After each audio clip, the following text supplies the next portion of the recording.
Howdy folks, welcome to this episode of Michael's Backyard Marina. Sad day. I'm not working on a boat this episode. Not working on a motor this episode. Got to work on this Jeep. My wife called me. She was broke down. Well, she wasn't broke down. The engine was still running, but it was pouring gas all over the ground. And lots of gas on the ground. And so I went over there, took that trailer. You probably saw one of my other videos if you've been following me. I bought a trailer for about $250. Put some new wheels on it, some lights on it and stuff, and it actually came in handy. The first thing I hauled on it was a broke down Jeep. Yes, and I pulled it home with my Jeep. A Jeep hauling a Jeep, classic, huh? Anyway, something on top of the gas tank sprung a fuel leak. Well, I picked this Jeep up from South Carolina about a year and a half ago, maybe. And the doggone thing, when it had a gassy smell at that time, and it was at my folks' place, and sure enough, we dropped the tank, and the gasket around the top of the gas tank ring that holds the fuel pump in place was loose. So we not knowing how long it'd been that way or what condition the fuel pump was in and all that stuff. So while we had the tank dropped, we went ahead and put a new fuel pump, new seal ring. So there's a special tool required to tighten up that nut on that doggone thing. We acquired that from a mechanic buddy of my dad's, and we got it put in. And it's been fine ever since. But now I can hear this thing. I think there's a line that's cracked. When I was underneath there, and you hear it pumping, you hear this little hissing sound, which that's not good. So we're going to get underneath here. We're going to drop the gas tank and see what's going on in this bad boy. The nice thing is this car comes from South Carolina, not exposed to the salt and the corrosion elements that it is here in Iowa.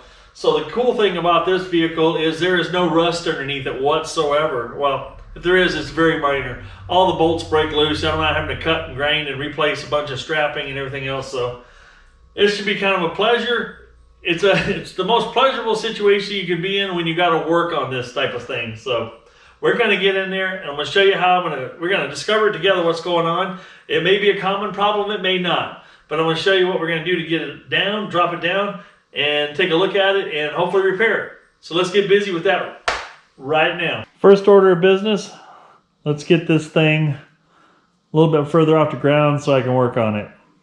That way we can get some stuff underneath there and drop that tank and have some room to wiggle.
Well, I found the source of my gas leak. I jacked the Jeep up in the air. I dropped the gas tank down a little bit because I had a suspicion that it was a gas line that I couldn't see.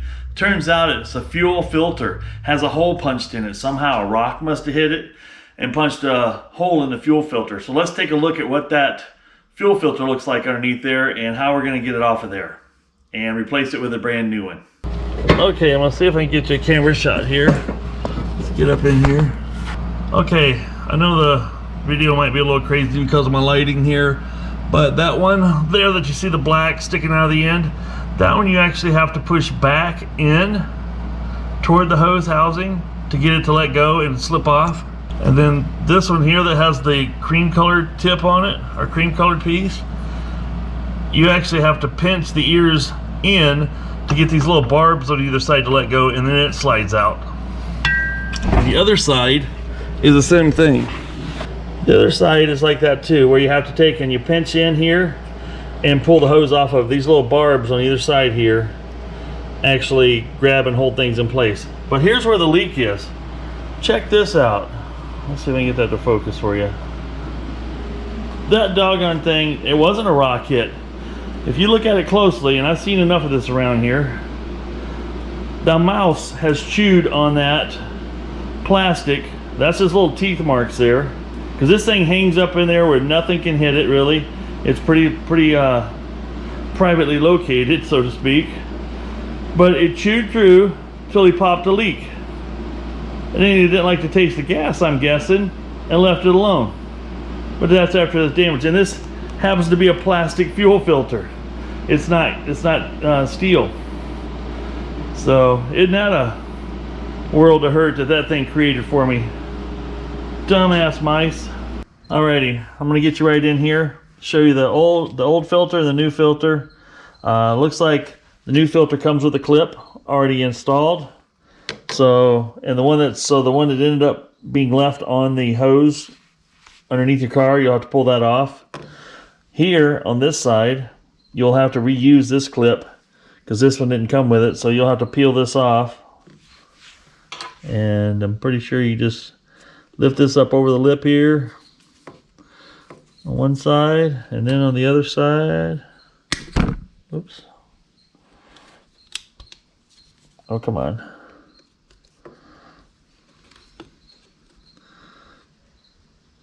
It just slips right off like that. And it's got some grit and stuff on it, so we're going to clean that off, and then we'll put it on the new one. Once you've got it cleaned up, we'll go ahead and snap this back on. Then we're ready to install. I like to lay these side by side just to make sure the hole patterns line up. It has all the same stuff, but look at this one. It has a funny little bend in it. The way it's been for all the years it's been on there. It reshaped itself a little bit versus being straight out. Now in this instance, I probably did not have to pull or drop the gas tank down to discover that leak. But when I first heard it and there was gas spewing out everywhere, I didn't know where to start looking. I thought there's several lines on top of the fuel tank that it could have possibly been. So that's why I went and took the time to take it down. But I was just going to go show you a quick run through on what bolts I took loose. There's basically 4 on this side. There's 1 here. I put some back in now. There's 4 on this side that you have to take loose to drop it. There is a sheet metal piece right here that hooks to the body. It's a heat guard for the tailpipe, and that bolts in right there. On the other side, there is 5 bolts. There's 3 back here and 2 up front here that you have to pull. Plus, there's another bracket. Let's see if I can get your eyes on it here. Let's see here. It's right. Oh. It's right in front of this sway bar link. There's another one right there. Once you get those loose, you can drop the tank, and there's one right back here too. I'm sorry, there's another hanger back here at the back. Get your perspective here, it's at the back. Once you get that loose, you can take like you saw me do with the tranny jack, you can drop that thing down and get a view to the top of the tank. Now, in order to get that far, you have to remove the bumper. And the bumper has these little clippy deals here, the push locks. They look a lot like this. Chances are you might destroy them getting them apart, some of them. The cool thing is you can go to your Napa store and take in one of yours and they can match you up with something that's really close. I'll show you what I've ended up with. But there's 1, 2, 3, 4 of those. And then right up in here, there is a screw. And it's got a Torx head on this particular one. Looks just like this. That goes on each side, both passenger and driver. Then the other thing you have to remove is your inner fender liner here on the back. There's a couple of keepers that lock this to the bumper, and there's one key and crucial stud sticking out of your bumper here that has a nut on the inside that you have to take loose on both sides. Then there's a couple of little guide keepers here that hang the bumper up in this area and hold it tight to the body. Once you get all those loose, the bumper just comes right off on the ground. It gives you full access. Oh, and there is, I'll show you a couple more. There's a couple more of these that actually hook right up here to the gas tank pan, then holds the bottom part of it up tight against there. Bottom part of the bumper up tight against there. So anyway, we're gonna do a little time lapse. I'm gonna get this tank tightened back into place, get the bumper put back on. Then we're gonna flip this thing around and get the front end up and do the front brake job on this thing. I'll show you what the front brakes are doing, and I'll show you how to cure it.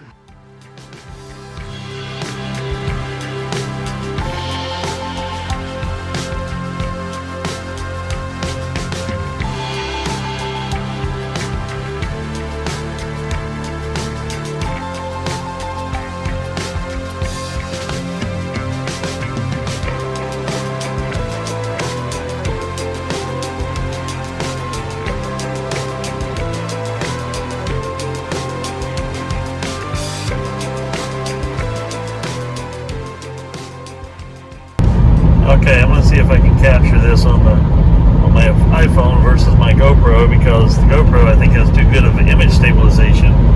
So when you're running down the highway about 70 miles an hour and you have to put on the brakes, you'll see the steering wheel do a little shaking back and forth. Let's see here.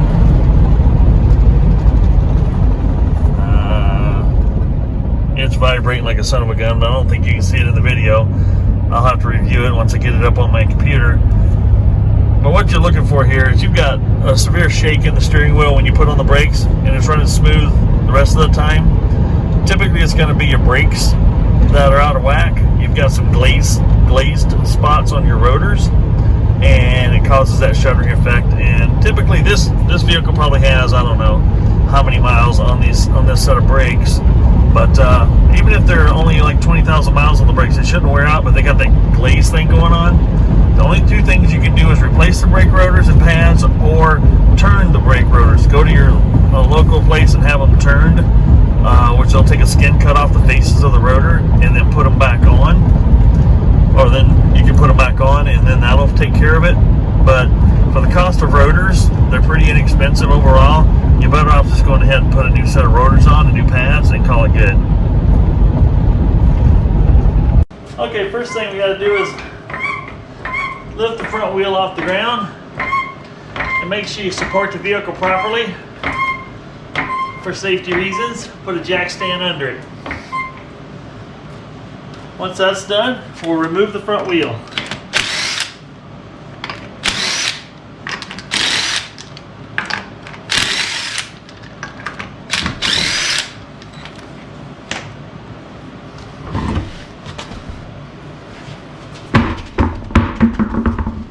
Next order of business, there are two bolts that require an 18mm wrench or socket to remove. You need to remove those so you can remove the caliper.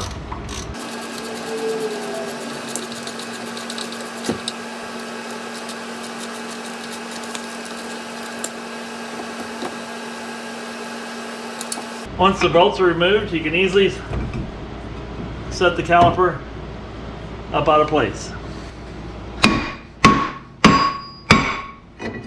Sometimes they can be a little stubborn. Front wheel bearing feels really good. Next thing I'm going to do is remove the brake pads. Now, as you can see, these brake pads are still in really good shape. But when I'm putting new rotors on, I'm putting new pads on. I don't care what's going on here. In my opinion, if the thing starts chattering and vibrating, everything needs to go away and new stuff needs to be installed. One thing I cannot tolerate is chattery brakes. Now, before I pull this pad out, I'm going to use a C-clamp and I'm going to recompress the piston back. One thing you want to make sure when you're pushing this back is you don't press all of the fluid out of your reservoir up under the hood.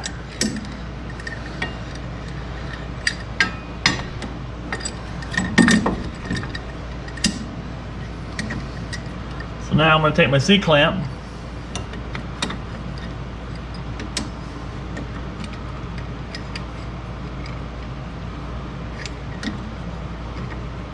going to slowly compress the pistons back to allow room for the new rotor and the fresh, thicker brake pads. Once that's pushed back, you can now remove this brake pad, slide it out.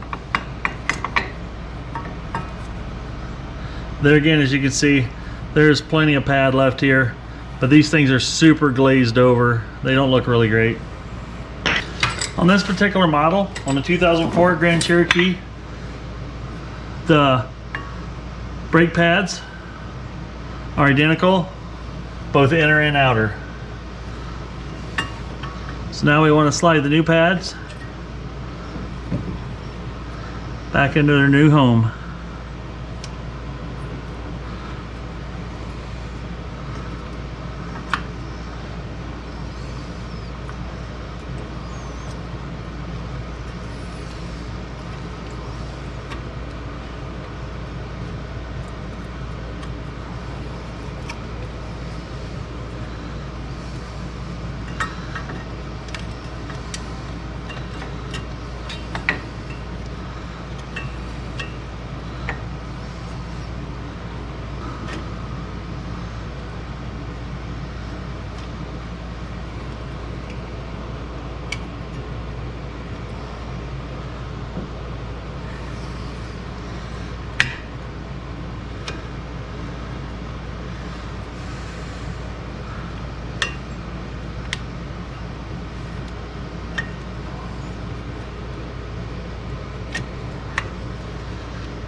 Even if you take your brake rotors out of the box and they feel dry and clean, don't assume that they're dry and clean and free of oil and grease.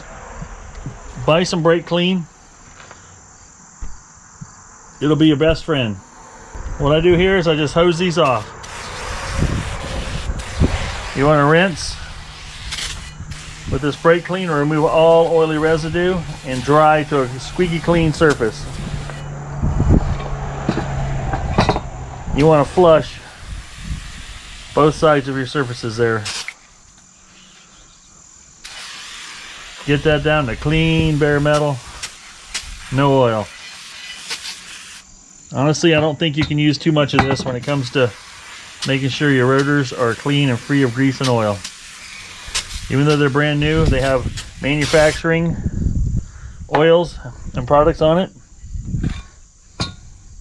And we'll make them squeaky clean and new like this. So now we're ready to install. One thing I noticed on this caliper is this thing here was not floating like it should. It is stuck. It should float freely like this one is. So we're gonna have to get this apart and see if we can get this freed up so it works like it should. But yeah, right now this one floats pretty freely and this one does not. This allows the brake pads to apply pressure to both sides of the rotor evenly. When that can't happen, uneven wear can definitely happen. And you don't get the maximum braking power. So we're gonna see if we can break this loose. Well, we got it freed up. As you can see, this has got a lot of corrosion. Not a whole lot of corrosion, but it's you know, there's no lubrication in there whatsoever. Chances are this one might be in similar condition. So we'll go ahead and pull it apart. And yeah, this one still has a little bit of grease and slime on it. But what I'm gonna do is I'm gonna go ahead and flush this out real good. I'm gonna wire wheel this off real good, and we're gonna put some never sees, high temperature never sees back in there, so this thing will continue to float and work as it should. Okay, now that we've got all the pieces and componentry cleaned up, I'm gonna take my never sees with the brush and put it down in this hole here. Same with this hole here. We're gonna get this thing so it moves nice and free. We'll put a little bit on the pins here as well. Give them a nice little coating.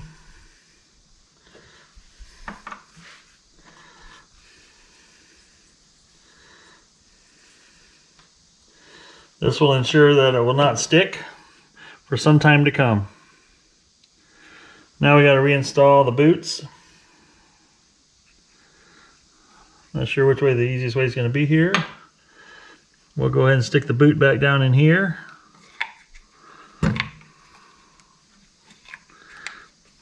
There we go, there's one.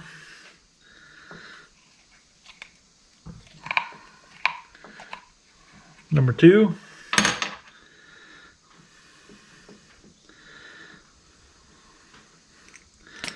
Now these are floating like a dream.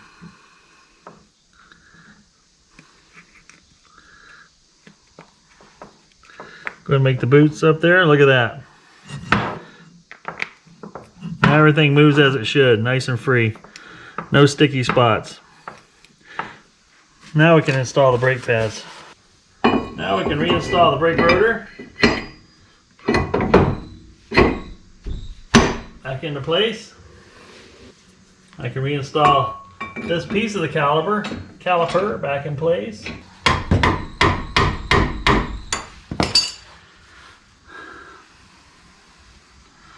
Now we can slide our brake pads back on, as this time we know it should fit.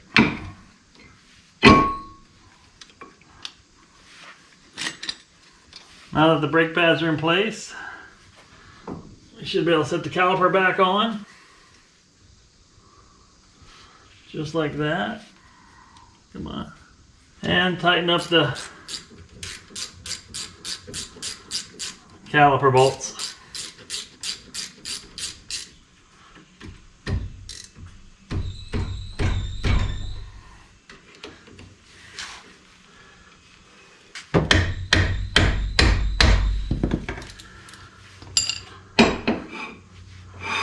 There we go.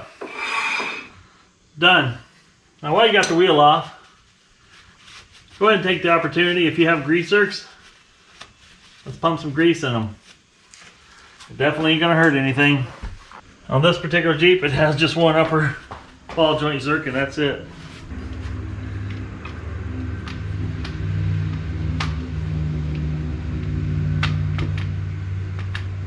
Now we can reinstall the wheel.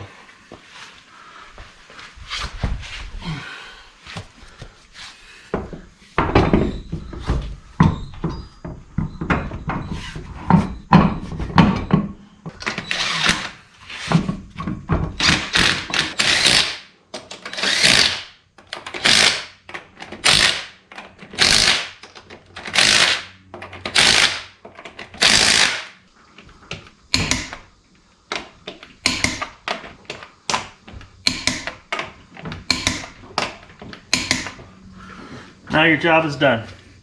Now we'll do the exact same thing on the other side. I'm just going to do that all in time lapse because you've seen everything that can go right or wrong with this side. Same thing will be on the other side.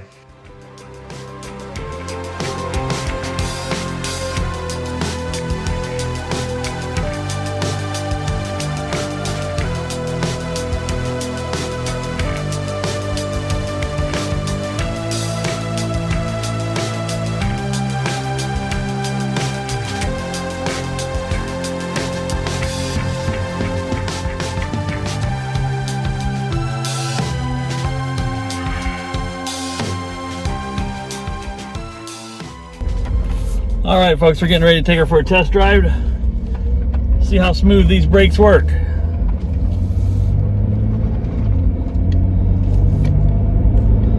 For it with pulse and make the steering wheel do this number here.